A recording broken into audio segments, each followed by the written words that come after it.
మూడో విభాగం గురించి చర్చిద్దాం. Leadership in educational management. విద్యా నిర్వహణలో నాయకత్వం అంటే ఒక పాఠశాల నిర్వహించడంలో ప్రధానోపాధ్యాయునికి, అదేవిధంగా తరగతి గదిని నిర్వహించడంలో ఉపాధ్యాయుడు, అనేక పాఠశాలలను నిర్వహించడంలో డిబిడిఓ, డిఈఓ మరియు commissioner of school education, principal secretary, ఇట్లా ప్రతి ఒక్కరూ ఏ విధంగా వారి యొక్క వియుక్త ధర్మాన్ని నిర్వహిస్తారనేది ఇక్కడ తెలుసుకుందాం. Leadership behaviour and leadership styles. Behaviour ప్రవర్తన, నాయకుడి యొక్క ప్రవర్తన ఎలా ఉంటుంది? నాయకుడి ప్రవర్తన. నాయకుడి ప్రవర్తన పైనే పాఠశాల యొక్క విజయాలు, అపజయాలు లేదా ఫలితాలు అనేటివి ఆధారపడి ఉంటాయి. నాయకులకు ప్రధానంగా ఎలాంటి లక్షణాలు ఉంటాయి? ఒకసారి మనం నాయకుల లక్షణాల గురించి డిస్కస్ చేద్దాం. ప్రధానంగా నాయకుల లక్షణాలు డైరెక్టివ్ టైప్, అంటే ఆదేశాత్మక ప్రవర్తన. అంటే ఆయన ఓన్లీ ఆదేశాలు ఇస్తాడు, you have to do that's all. అంటే చాలా స్ట్రిక్ట్ అడ్మినిస్ట్రేషన్ ఉంటుంది. రెండోది సపోర్టివ్. కొంత సపోర్టివ్ అంటే ఉపాధ్యాయులు ఏదైతే సమస్యలు ఎదుర్కొంటో ఆ సమస్య నా సమస్య అని కొంత నెగోషియేషన్ ఉంటుంది. సపోర్టివ్ కొంత సహాయం చేస్తూ మన సమస్యలు అర్థం చేసుకుంటూ ముందుకెళ్తుండు.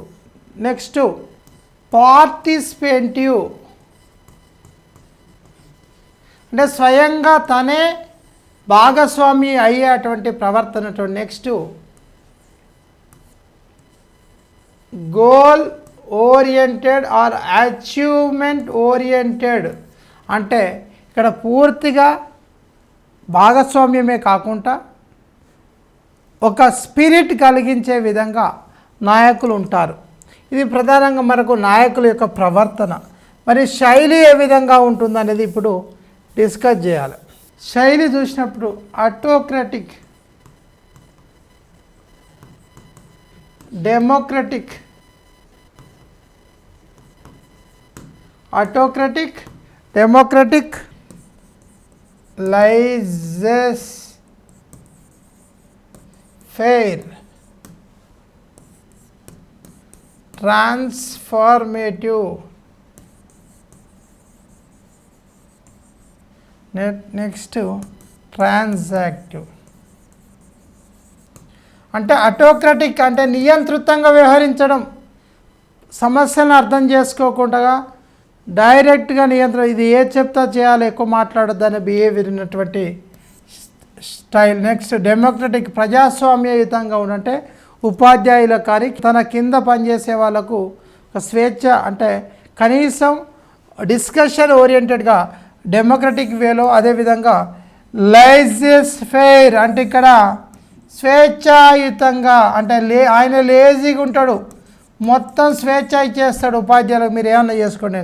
నెక్స్ట్ ట్రాన్స్ఫార్మేటివ్, పరిస్థితులకు ఆధారంగా ఉపాధ్యాయుడు, ప్రధానోపాధ్యాయుడు ఏదైతే వ్యవస్థ నిర్వహిస్తున్నాడో ఒక నాయకుడు పరిస్థితులకు అనుగుణంగా మెలిగేవాడు. నెక్స్ట్ ట్రాన్సాక్టివ్ ఓరియంటెడ్, బెదిరియడం అంటే క్విడ్ ప్రోకో టైప్. ఈ రకంగా మనకు ఈ రకమైన స్టైల్స్ ఉంటాయి. వీటి గురించి కూడా మనం డిస్కస్ చేయాలి. లీడర్. నెక్స్ట్ ట్రాన్స్ఫర్మేషనల్ అనేది చాలా ఇంపార్టెంటు. ఎందుకు అంటే ప్రశ్న ఇక్కడ నుండి వస్తుంది. అంటే పరిస్థితులకు అనుగుణంగా వ్యవహరించడం. పాఠశాల విజయవంతంగా ముందుకెళ్ళాలంటే ఛాలెంజెస్ అన్నింటినీ అర్థం చేసుకొని ఉపాధ్యాయులను భాగస్వామ్యం చేసుకుంటూ ముందుకెళ్ళిన వ్యవస్థలు మాత్రమే ఆశించినటువంటి ఫలితాలను సాధిస్తాయి. కాబట్టి దీనిలో ఉన్నటువంటి డీటెయిల్స్ మనం డిస్కస్ చేస్తాం. నెక్స్ట్ ఎడ్యుకేషనల్ మేనేజ్మెంట్ అంటే మనకు విద్యా నిర్వహణ థియరీస్, ప్రధానంగా ఏ థియరీస్ ఉన్నాయి, మోడల్స్ అండ్ ప్రాక్టీసెస్. మనము థియరీస్ గురించి డిస్కస్ చేస్తాం. Classical management theory,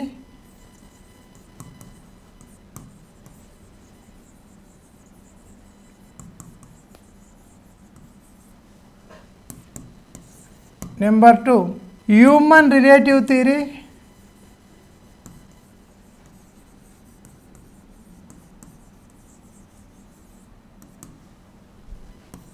number 3 system theory,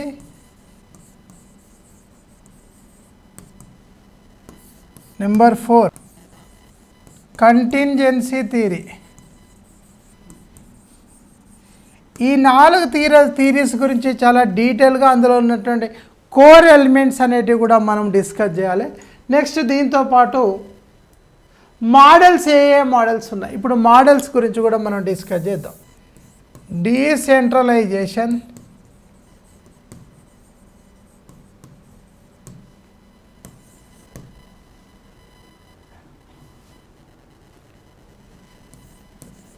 SMC participation,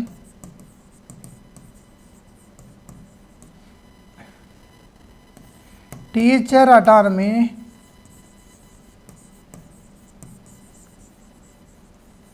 next accountability,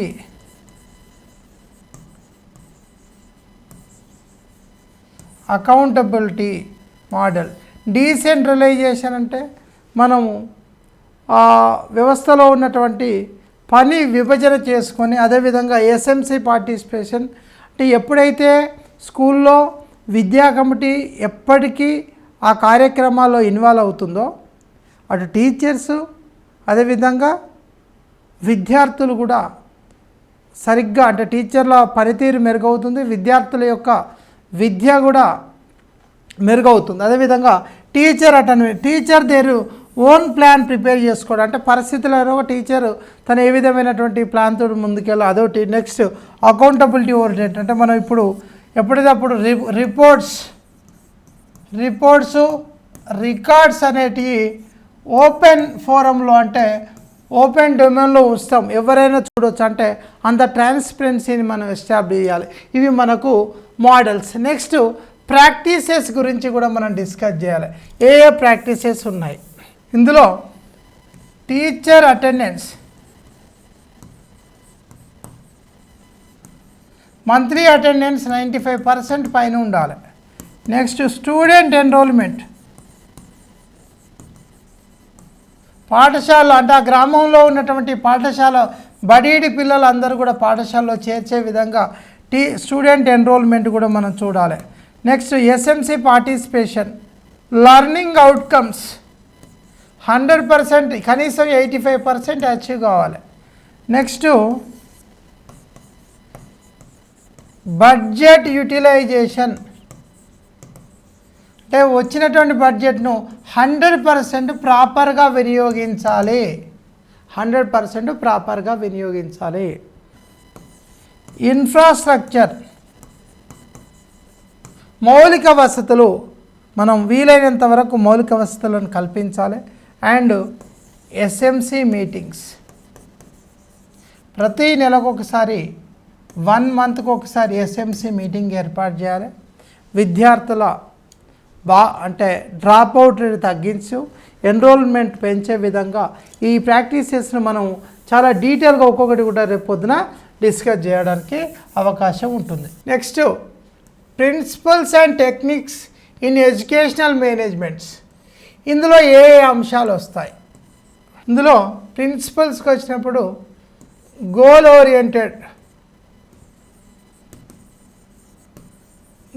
oriented, next decentralisation,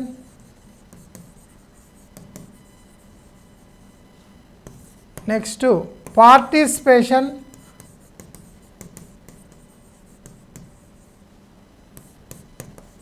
accountability, efficiency and finally మనకు ఫ్లెక్సిబిలిటీ. ఈ వివరాలు మళ్ళీ తర్వాత డిస్కస్ చేద్దాం. నెక్స్ట్ ప్రిన్సిపల్స్, టెక్నిక్స్ ఏముంటాయి, ఈ గోల్స్ను మనం అచీవ్ చేయడం ఉండేటువంటి టెక్నిక్స్. ఎప్పుడైనా గుర్తుపెట్టుకోండి, ఏదైనా సాధించాలంటే ఒక ప్రాపర్ ప్లాన్ అనేది అవసరం. ప్రణాళిక నిర్వచనము, అదేవిధంగా organization, organization, staffing, directing, coordinating, next reporting, next budgeting, తర్వాత evaluation.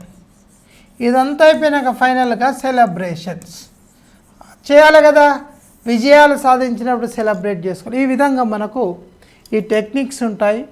And management of innovations అంటే నవకల్పన నిర్వహణ, అంటే ఏ విధంగా మనం కొత్త కొత్త విద్యార్థులు, మనము ఏదైనా విద్యార్థి సాధించినప్పుడు అప్రిషియేషన్ ఇవ్వాలి.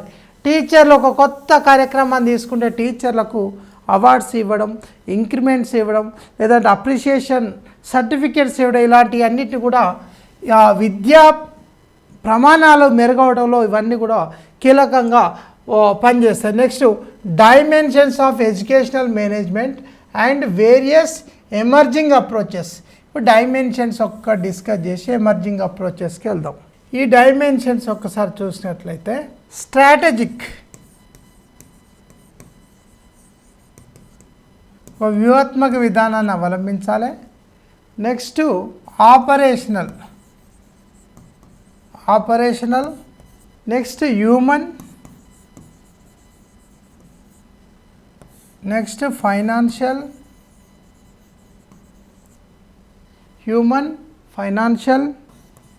Infrastructure and academic dimension. ఈ అన్ని డైమెన్షన్స్లో మనము విద్యా వ్యవస్థను నిర్వహిస్తాం. నెక్స్ట్ ఎమర్జింగ్ అప్రోచెస్, మరి ప్రస్తుతం మారుతున్నటువంటి విధానాలకు అనుగుణంగా పద్ధతులను అవలంబించాలి. ఉదాహరణకు ఇప్పుడు సాంప్రదాయమైన పాఠశాల అంటే విద్యా విధానం బదులు డిజిటల్ టూల్స్ను ఉపయోగించి ఒక అబ్స్ట్రాక్ట్ అంశాన్ని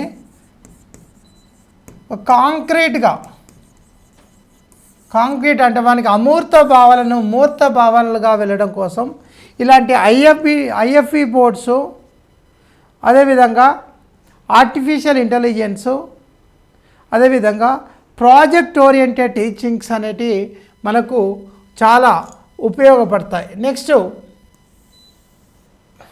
నేచర్ ఆఫ్ ఆర్గనైజేషన్ బిహేవియర్, ఇందులో మనకు group dynamics and team building theories very important. ఈ group dynamics and team building theories ఉన్నాయి, వీటి గురించి కూడా మనం తెలుసుకోవాలి. ప్రశ్న ఇక్కడ నుండి కూడా వస్తుంది. ఇక్కడ మనకు ఒక group structure,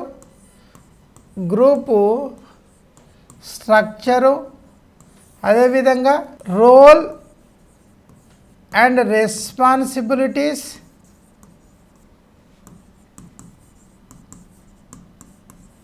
of the group, role and responsibility of the group, communication, leadership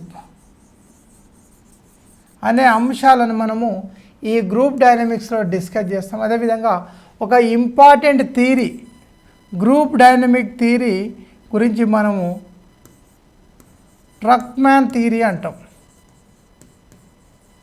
ఈ ట్రక్మ్యాన్ థియరీ డిస్కస్ చేస్తాం. అందులో ఏ అంశాలు ఉంటాయి అనేది కూడా మనం డిస్కస్ చేయాలి, చాలా లోతుగా డిస్కస్ చేయాల్సిన అవసరము ఉంది. అందులో ఏ దశలు ఉన్నాయి అనేది కూడా మనం డిస్కస్ చేయాలి. ఎందుకంటే చాలా సమయం పడుతుంది కాబట్టి నేను బ్రీఫ్గా చెప్పే ప్రయత్నం చేస్తున్నాను. ఒక క్లియర్ గోల్ ఏర్పాటు చేసుకోవడం, ఆ టీం ఏదైతే మనము ఒక క్లియర్ గోల్ అంటే పాఠశాల అభివృద్ధి కోసం ఒక ప్రత్యేకమైనటువంటి ఒక లక్ష్యం ఏర్పాటు చేసుకోవడం. రోల్ క్లారిటీ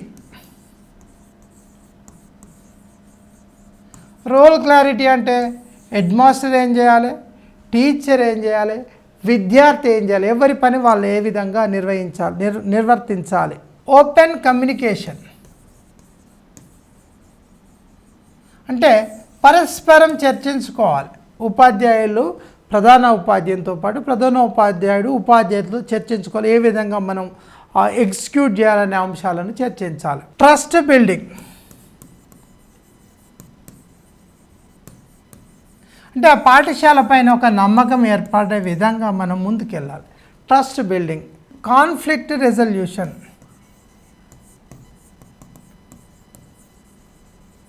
ఎప్పుడైనా ఒక కార్యక్రమాన్ని నిర్వహిస్తున్నప్పుడు అనేక రకాల సవాళ్ళు ఎదురైతాయి. వాటన్నిటిని రిజాల్వ్ చేస్తూ ఒక నమ్మకం ఏర్పాటు చేసే విధంగా ముందుకెళ్ళినప్పుడు ఆటోమేటిక్గా ఏదైతే లక్ష్యాలైతే మనం సాధించాలనుకుంటామో అవి విజయవంతం అవుతాయి. సో ఈ విధంగా మనము ఈ టీమ్ బిల్డింగ్ గురించి డిస్కస్ చేసినాం. Next motivation also very very important. దేనికైనా మోటివేషన్ కావాలి. ఇప్పుడు మీకు మోటివేషన్ ఏంటంటే ఈ సిలబస్లో ఏమేమి ఉన్నాయి, ఎంత లోతుగా చదివితే మీకు ప్రశ్నల స్థాయి తెలుస్తుంది అనేది ఒక one kind of motivation class. ఈ మోటివేషన్ సంబంధించి కూడా మనం ప్రధానంగా 4 థియరీస్ గురించి కూడా డిస్కస్ చేయాలి. అందులో first Maslow's hierarchy of needs.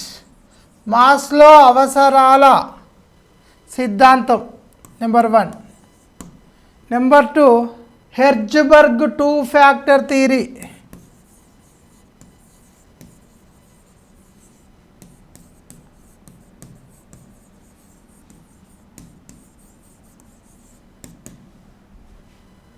Number 3 self determination theory.